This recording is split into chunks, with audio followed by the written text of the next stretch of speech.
பாதைக்கு தீபம், பேதைக்கு வெளிச்சம் உந்தன் வசனமே. Praise the Lord.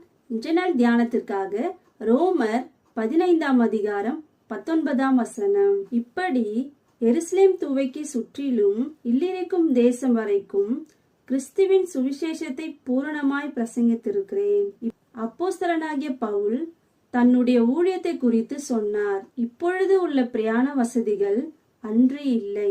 சுவிசேஷத்தை அறிவிக்க இன்றைய நாளில் உள்ளது போல ஏதுக்களும் அன்று இல்லை, வேதாகமும் இல்லை.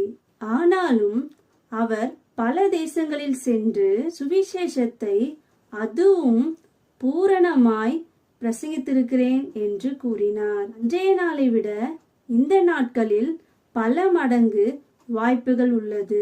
ஆனால் சுவிசேஷம் சொல்வதோ குறைவு.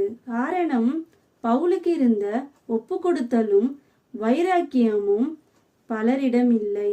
பவுலை போல ஒரு ஒப்பு கொடுக்கப்பட்ட வாழ்க்கை, வைராக்கியம் நமக்கு இருக்குமானால் பவுலை பயன்படுத்தி அநேகரை ரட்சித்து சபையை கட்டிய ஆவியானவர் நம்மையும் அப்படியாக பயன்படுத்துவார்.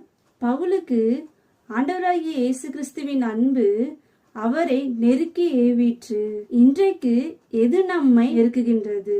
நம்மை நாம் ஆராய்ந்து நெருக்குகின்றவைகளை தள்ளிவிடுவோம். அப்பொழுது பிறர் தேவனுடன் நெருங்கி வாழ கர்த்தர் நம்மை நெருக்குவார். ஆமென். ஆற்றல் மிக்கது, ஜீவனுள்ளது,